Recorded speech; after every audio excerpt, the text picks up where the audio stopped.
BJP. ദേശീയ അധ്യക്ഷൻ നിതിൻ നബീൻ ഇന്ന് തൃശൂർ ജില്ലയിൽ വിവിധ പരിപാടികളിൽ പങ്കെടുക്കും. അതിനു മുൻപായി അദ്ദേഹം ഇന്ന് രാവിലെ ആദിശങ്കരന്റെ ജന്മദേശമായിട്ടുള്ള കാലടിയിൽ എത്തിയിരുന്നു. അവിടെ അദ്ദേഹം ക്ഷേത്ര ദർശനം ഉൾപ്പെടെ നടത്തുന്നതിൻ്റെ ദൃശ്യങ്ങൾ നമ്മൾ നേരത്തെ കണ്ടതാണ്. അതിനുശേഷം മാധ്യമങ്ങളോട് സംസാരിക്കുന്ന വേളയിൽ ശബരിമല വിഷയത്തിൽ ഇടത് വലത് മുന്നണികളെ അദ്ദേഹം രൂക്ഷമായി വിമർശിക്കുന്നുണ്ടായിരുന്നു. അതിനുശേഷം അടുത്ത നിതിൻ നബീൻ്റെ പരിപാടി ഇനിയും തൃശൂർ ജില്ലയിലാണ്. ബി.ജെ.പിയുടെ ചുവരെഴുത്ത് ഉൾപ്പെടെ അദ്ദേഹം ഉദ്ഘാടനം ചെയ്തുകൊണ്ട് തെരഞ്ഞെടുപ്പ് പ്രചരണങ്ങൾക്ക് ഔദ്യോഗികമായ തുടക്കം കുറിക്കും. സാനു കെ സജീവും രേഷ്മ ബാബുവും ചേരുകയാണ്. ആദ്യം സാനുവിലേക്കാണ് പോകുന്നത്. സാനു, എറണാകുളം ജില്ലയിലെ പര്യടനം പൂർത്തിയാക്കി. ബി.ജെ.പിയുടെ ദേശീയ അധ്യക്ഷൻ നിതിൻ നബീൻ ഇനിയും തൃശ്ശൂരിലേക്ക് എത്തുകയാണ്. അവിടെ ചുവരെഴുത്ത് ഉൾപ്പെടെ പ്രവർത്തകർക്കൊപ്പം, സാധാരണ പ്രവർത്തകർക്കൊപ്പം ചുവരെഴുതിക്കൊണ്ട് ബി.ജെ.പിയുടെ നിയമസഭാ തെരഞ്ഞെടുപ്പ് പ്രചരണങ്ങൾക്ക് അദ്ദേഹം തുടക്കം കുറിക്കാൻ പോകുന്നു. മറ്റെന്തൊക്കെ പരിപാടികളാണ് തൃശ്ശൂർ ജില്ലയിൽ നിതിൻ നബീനുള്ളത്?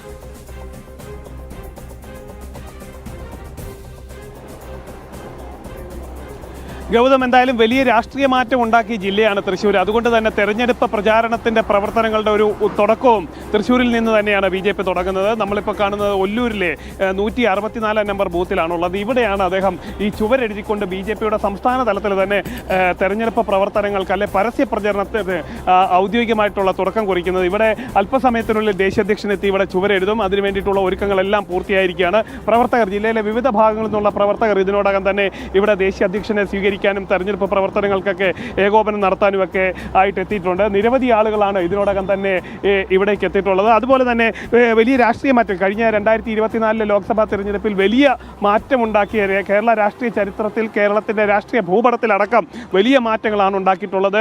6 നിയോജക മണ്ഡലങ്ങളിൽ 7ഇടത്തും ലീഡ് ചെയ്തുകൊണ്ട് സുരേഷ് ഗോപിയുടെ ഐതിഹാസികമായിട്ടുള്ള വിജയമുണ്ടാക്കിയ ജില്ലയാണ് തൃശ്ശൂർ. അതുകൊണ്ട് തന്നെ മാറാത്തത് മാറുമെന്നുള്ള സന്ദേശം ആദ്യമായിട്ട് നൽകിയ ജില്ല തൃശ്ശൂരാണ്. അതുകൊണ്ട് തന്നെ തൃശ്ശൂരിൽ നിന്ന് തന്നെയാണ് ബി.ജെ.പിയുടെ തെരഞ്ഞെടുപ്പ് പ്രവർത്തനങ്ങൾക്കും സംസ്ഥാന തലത്തിൽ തന്നെ അതിന് തുടക്കം കുറിക്കാനായിട്ട് തീരുമാനിച്ചിട്ടുള്ളത്.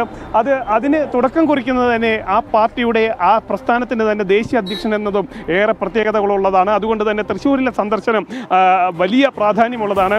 അതേപോലെ തന്നെ ബജറ്റുമായി ബന്ധപ്പെട്ടുകൊണ്ടുള്ളൊരു ചർച്ചയും ഇവിടെ നടക്കുന്നുണ്ട്. സമൂഹത്തിൻ്റെ വിവിധ മേഖലകളിലുള്ള, വിവിധ തുറകളിലുള്ള പ്രമുഖ വ്യക്തികളെ ഉൾപ്പെടുത്തിക്കൊണ്ട് നമുക്കറിയാൻ സാധിക്കുന്ന ഏകദേശം 250ഓളം ആളുകളെ ഉൾപ്പെടുത്തിക്കൊണ്ടുള്ള വിപുലമായിട്ടുള്ള ചർച്ചയാണ് ബജറ്റുമായി ബന്ധപ്പെടുത്തിക്കൊണ്ടുള്ളത്. വികസിത കേരളം എന്ന പേര് നൽകിക്കൊണ്ടുള്ള ഒരു ചർച്ചയാണ് ഈ ബജറ്റുമായി ബന്ധപ്പെട്ട് നടക്കുന്നത്.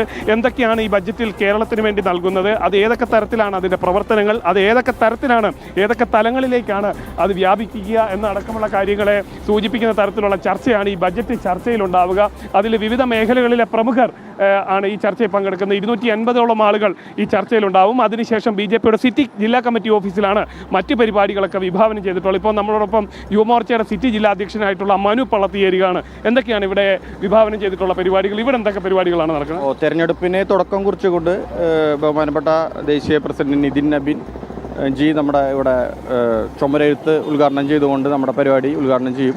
അതിനുശേഷം ഹയ്യാത്തിലെ പരിപാടിയുണ്ട്. അത് കഴിഞ്ഞാൽ നമ്മോ ഭവനിലെ ജില്ലാ കമ്മിറ്റി ഓഫീസിലെ ബൂത്ത് തലത്തിലുള്ള പ്രവർത്തകരുമായിട്ട് സംവാദിക്കും.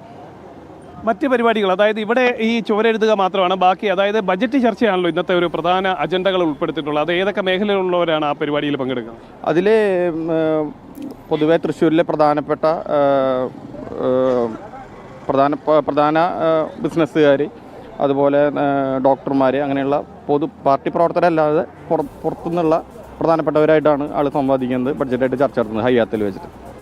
എന്തായാലും സമൂഹത്തിന് വിവിധ മേഖലകളിലുള്ള പ്രമുഖരെ ഉൾപ്പെടുത്തിക്കൊണ്ടുള്ള ഒരു ചർച്ചയാണത്. ഡോക്ടർമാരുണ്ട്, എഞ്ചിനീയർമാരുണ്ട്, അതേപോലെ തന്നെ സാമ്പത്തിക വിദഗ്ധന്മാരുണ്ട്, ബിസിനസ്സുകാരുണ്ട്. ഇങ്ങനെ വിവിധ മേഖലകളിലെ ആളുകളെ ഉൾപ്പെടുത്തിക്കൊണ്ട്, പ്രമുഖരെ ഉൾപ്പെടുത്തിക്കൊണ്ടുള്ള ഒരു ചർച്ചയാണ് ഈ അടുത്ത ഘട്ടത്തിൽ ഈ ചുവരെഴുതിയതിന് ശേഷം തൃശ്ശൂർ ജില്ലയിൽ നടക്കാൻ പോകുന്നത്. അതിനുശേഷം ബി.ജെ.പിയുടെ സിറ്റി ജില്ലാ കമ്മിറ്റി ഓഫീസിൽ സംസ്ഥാന പ്രസിഡന്റുമായിട്ടും അതേപോലെ തന്നെ സംസ്ഥാന ഭാരവാഹികളുമായിട്ട് അദ്ദേഹം വ്യക്തിപരമായിട്ട് കൂടിക്കാഴ്ച നടത്തുമെന്ന് നമുക്കറിയാൻ സാധിക്കുന്നുണ്ട്. ആ കൂടിക്കാഴ്ചയിലായിരിക്കും വരാനിരിക്കുന്ന നിയമസഭാ തെരഞ്ഞെടുപ്പിൽ ഏതൊക്കെ തരത്തിലാണ് ബി.ജെ.പി. പ്രവർത്തിക്കുന്നത്, ഏതൊക്കെ അജണ്ടയിൽ ഊന്നിയാണ് മുന്നോട്ട് പോകേണ്ടെന്ന് അടക്കമുള്ള കാര്യങ്ങളിൽ സംസ്ഥാന നേതൃത്വത്തിനൊരു നിർദ്ദേശം നൽകും. അതിനുശേഷം ശക്തി കേന്ദ്ര ഇൻചാർജിമാരുടെ യോഗമുണ്ടാകും. ഈ പരിപാടികളിലൊക്കെയാണ് ഇന്ന് പ്രധാനമായിട്ടും ബി.ജെ.പിയുടെ ദേശീയ അധ്യക്ഷൻ പങ്കെടുക്കുക.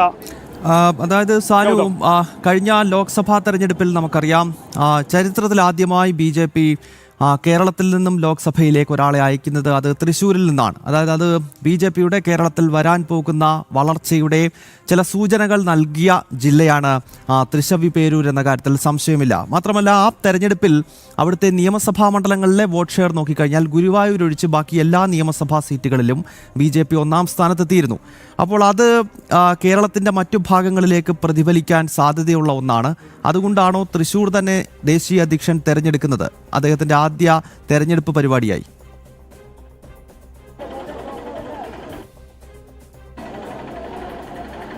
ഗൗതം, നമ്മൾ അല്പം മുമ്പ് സൂചിപ്പിച്ചതാണ്, കേരളത്തിൻ്റെ രാഷ്ട്രീയ ഭൂപടത്തിൽ വലിയ മാറ്റങ്ങൾ ഉണ്ടാക്കിയ, ഐതിഹാസികമായിട്ടുള്ള മാറ്റങ്ങൾ ഉണ്ടാക്കിയ ഒരു തെരഞ്ഞെടുപ്പായിരുന്നു കഴിഞ്ഞ 2024 തെരഞ്ഞെടുപ്പ്. ആ തെരഞ്ഞെടുപ്പിൽ മാറ്റങ്ങൾക്ക് തുടക്കമിട്ട മാറാത്തത് മാറുമെന്ന മുദ്രാവാക്യം നമ്മളിപ്പോൾ പൊതുവെ ഉപയോഗിക്കുന്നുണ്ടെങ്കിലും ആ മുദ്രാവാക്യത്തിന് ആപ്തമായിട്ടുള്ള കാര്യങ്ങൾ സംഭവിച്ചത് 2024 അതുകൊണ്ട് തന്നെ മാറാത്തത് മാറ്റിയ നാട്ടിൽ നിന്ന് തന്നെ BJPയുടെ പ്രവർത്തനങ്ങൾ, തെരഞ്ഞെടുപ്പ് പ്രവർത്തനങ്ങൾ തുടങ്ങുകയാണ്. അതിൻ്റെ പരസ്യ പ്രചാരണം തുടങ്ങുന്നത് തൃശ്ശൂരിൽ നിന്നാണ്. അതായത് മാറ്റമുണ്ടാക്കിയ ജില്ലയിൽ നിന്ന് ആ മാറ്റം സംസ്ഥാനത്തിൻ്റെ എല്ലാ ഭാഗങ്ങളിലേക്ക് എത്തിക്കുക എന്നുള്ളൊരു ലക്ഷ്യം വെച്ചുകൊണ്ടാണ് ഈ തൃശ്ശൂരിൽ നിന്ന് തന്നെ അതിൻ്റെ പ്രവർത്തനങ്ങൾ തുടങ്ങുന്നത്. അത് വലിയ സൂചനയാണ് നൽകുന്നത്, വലിയ സന്ദേശമാണ് നൽകുന്നത്. ഈ തൃശ്ശൂരിലെ വിജയത്തിന് ശേഷം തിരുവനന്തപുരം കോർപ്പറേഷനിലെ വിജയം, തൃപ്പൂണിത്തറ നഗരസഭയിലെ വിജയം, അതേപോലെ തന്നെ പാലക്കാട് നഗരസഭയിലെ തുടർ ഭരണം, ഒപ്പം തന്നെ നിരവധി പഞ്ചായത്തുകളിലെ ഭരണ നേട്ടം, ഇങ്ങനെ മുന്നോട്ട് പോവുകയാണ്. അത്തരത്തിൽ ഈ വരുന്ന നിയമസഭാ തെരഞ്ഞെടുപ്പിൽ BJP ലക്ഷ്യം വയ്ക്കുന്നത് വലിയ നേട്ടങ്ങളും വലിയ മുന്നേറ്റവുമാണ്. ആ മുന്നേറ്റത്തിന് നാന്ദി കുറിക്കുന്ന ഒരു പ്രവർത്തനം അത് തൃശ്ശൂരിൽ നിന്ന് തന്നെ തുടങ്ങാമെന്നാണ് അവർ വിചാരിക്കുന്നത്. എന്തായാലും ഈ നിരവധി പ്രവർത്തകരും നേതാക്കളും ഒക്കെ ഇതിനോടകം തന്നെ ഇവിടെ എത്തിയിട്ടുണ്ട്. അവരോട് തന്നെ നമുക്ക് ചോദിക്കാം, എന്തൊക്കെയാണ് ഇന്നത്തെ പരിപാടിയിൽ ഉൾപ്പെടുത്തിയിട്ടുള്ളത്? ഈ മാറാത്തത് മാറും എന്നുള്ളൊരു സന്ദേശം നൽകി ജില്ല കൂടിയല്ലേ തൃശ്ശൂർ? തീർച്ചയായിട്ടും വലിയ പ്രതീക്ഷയോടെയാണ് തൃശ്ശൂർ ജില്ല ഈ ഇലക്ഷനെ കാണുന്നത്. നമുക്കെല്ലാവർക്കും അറിയാം, കഴിഞ്ഞ സുരേഷ് ഗോപി ഇലക്ഷനിൽ 5 നിയോജകമണ്ഡലത്തിലും വമ്പം ഭൂരിപക്ഷം നേടിക്കൊണ്ടാണ് സുരേഷ് ഗോപി വിജയത്തിലെത്തിയത്. ആ പ്രതീക്ഷയോടെയാണ് ഇത്തവണ ഇലക്ഷനെ BJP നേരിടുന്നത്. ന്യൂനപക്ഷങ്ങളടക്കം വലിയ രീതിയിൽ BJPയെ സഹായിക്കുന്ന രീതിയിലാണ് നമുക്ക് കാണാൻ സാധിക്കുന്നത്. അപ്പോൾ ഈ ഇലക്ഷൻ എന്തായാലും നിർണായകമായൊരു ഇലക്ഷനാണ് കേരളത്തിൽ നടക്കാൻ പോകുന്നത്. തൃശ്ശൂരിൽ നിന്ന് വലിയൊരു സീറ്റ് നമ്മൾ പ്രതീക്ഷിക്കുന്നുണ്ട്. കഴിഞ്ഞ ലോക്സഭാ തെരഞ്ഞെടുപ്പിൽ 7 നിയോജക മണ്ഡലങ്ങളിൽ 6 ലീഡ് നേടാൻ പറ്റി. അതിൻ്റെ ഒരു തനിയാവർത്തനം ഉണ്ടാകുമോ ഈ നിയമസഭയിൽ? തീർച്ചയായിട്ടും. കാരണം ന്യൂനപക്ഷം കൂടുതലുള്ള ഒല്ലൂരടക്കം നിയോജക മണ്ഡലത്തിൽ ഇത്തവണ BJP വലിയ രീതിയിൽ ലീഡ് ചെയ്യുമെന്നാണ് പ്രതീക്ഷ BJPക്ക്.